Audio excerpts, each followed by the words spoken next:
Today we were headed to Aizu Wakamatsu Fukushima, one of the last strongholds of Japan's shogun government. If you liked Tom Cruise and The Last Samurai, this is a place you should check out. The movie is inspired by the Seinan War in Kyushu 1877, but the beginning of the end for samurai started 10 years earlier. How does Aizu Wakamatsu stand in the closing of the samurai era? Let's explore that in this episode.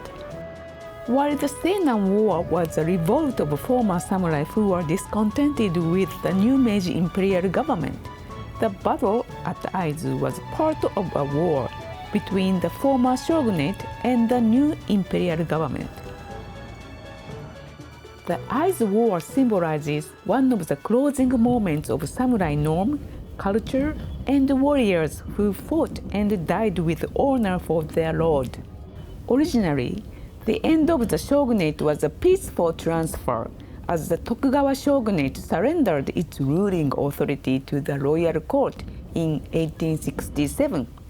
But in January 1868, the new imperial government and the former shogunate force clashed, which developed into a civil warfare called Boshin War. Aizu, a very loyal domain to the shogunate and known for producing strong warriors, became one of the biggest targets of the imperial government's force. Here in Aizu Wakamatsu, the center of Aizu domain in 1868, a month-long siege by the new imperial government began. The battle was fierce. Aizu samurai were urged to fight to death to wipe out the stain on the domain's honor.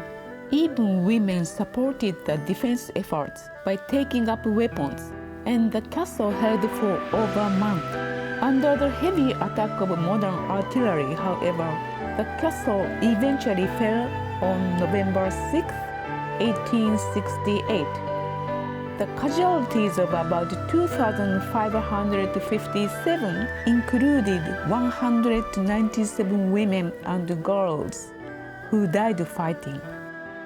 Additionally, the number of non-combatants, children, women, and elderly men who took their own lives exceeded more than 200.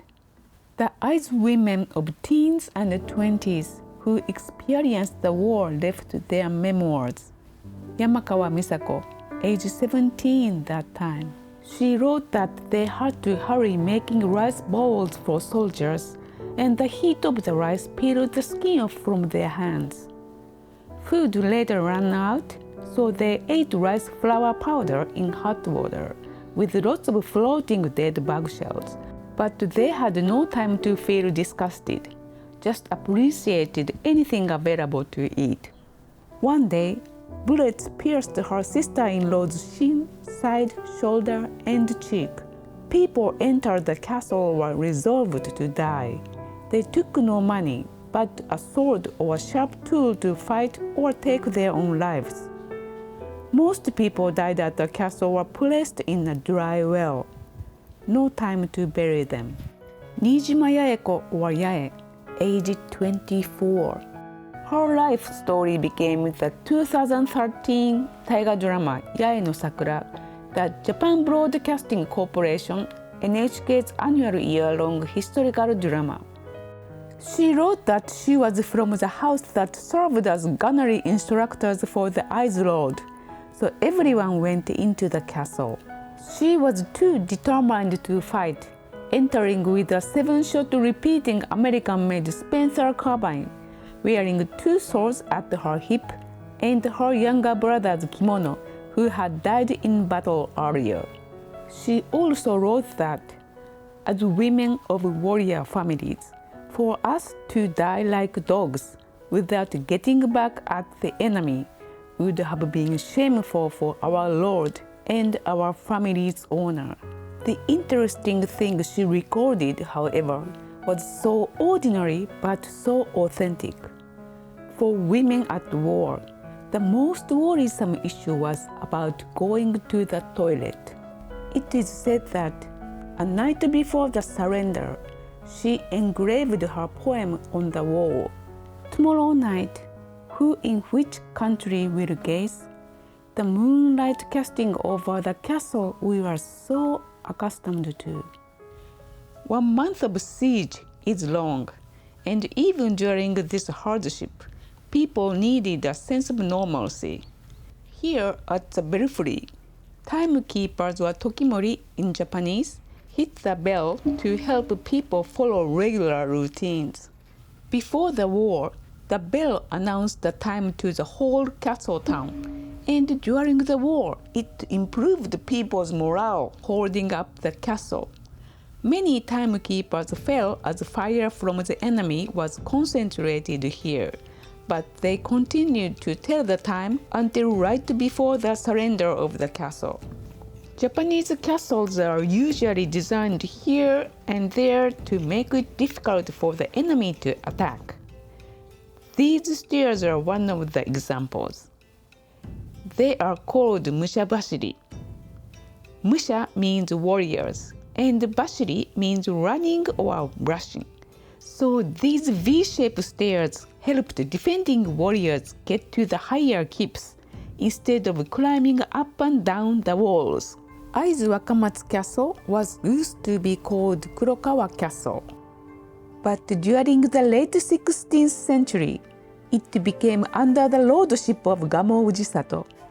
He gave the castle a new name, Wakamatsu Castle, and then gave another name, Tsuruga Castle, which literally means Castle of Cranes.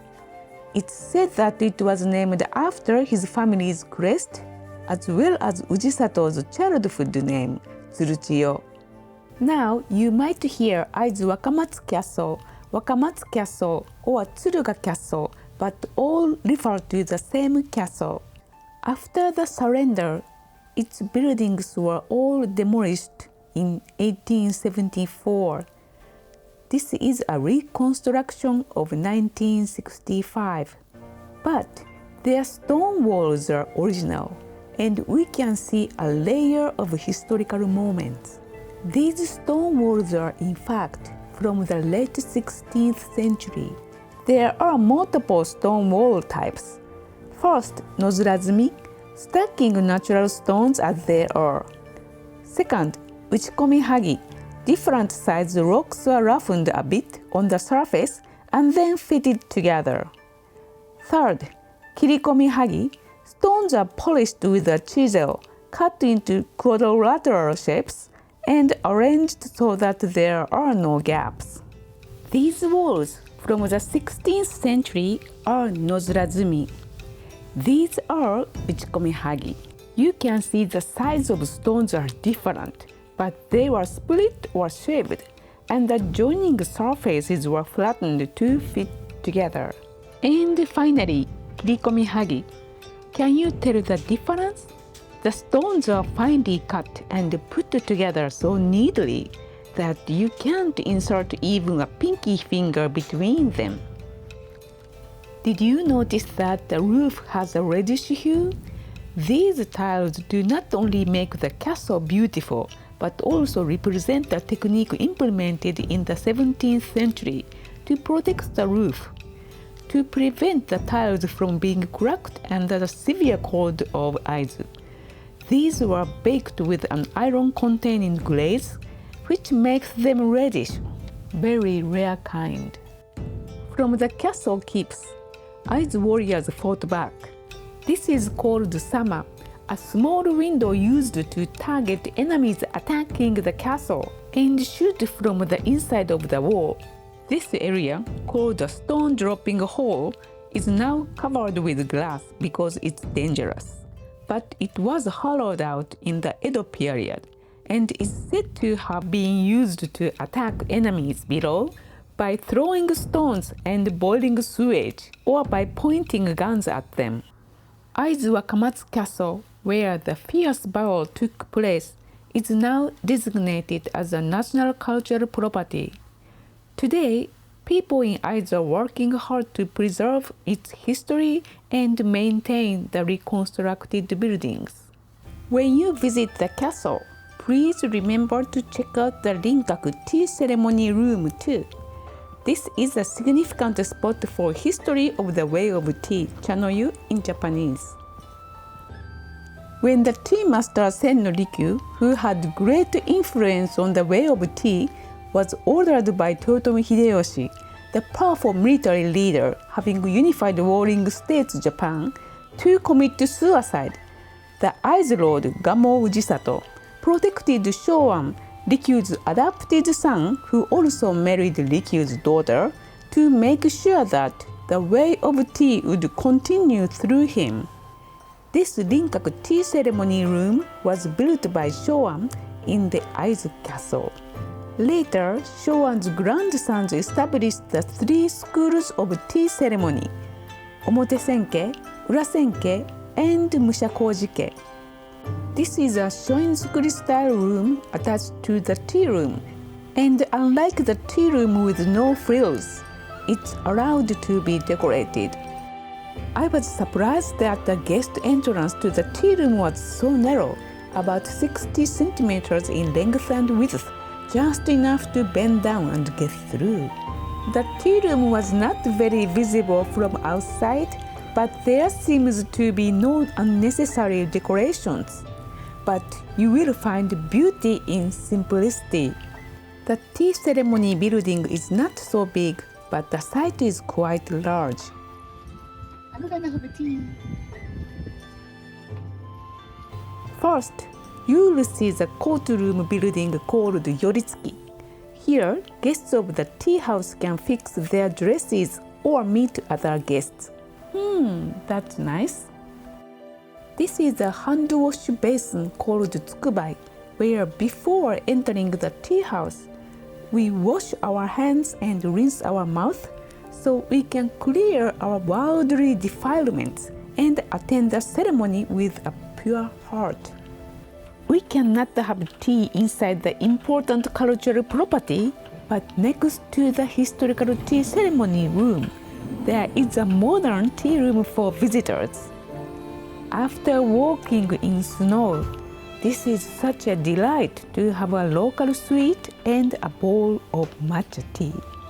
Looking over the nice view, this white cake is called Joyo Manju, a long-loved traditional sweet in Japan. The skin dough is carefully graded tsukuneimo, the stickiest type of yam, without adding any water, and is carefully rubbed with sugar and white rice flour. The bean paste is made by scratching the skin of high-quality Aizu red beans and cooking only the center part. The company that made this sweet is Kumanoya Confectionery, which was founded in 1887. From the castle, it's only a 20-minute walk.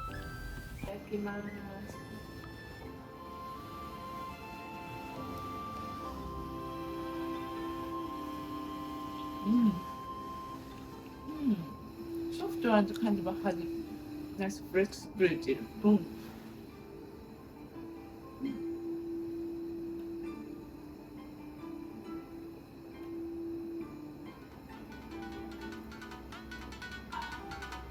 Lots of caffeine.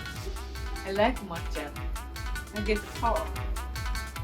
In the next episode, I will show you local sake breweries in Aizu. We will explore questions like how do they brew, what are various sake types, and wow, how differently they could taste. And learn a lot. Thank you for watching and see you in the next episode.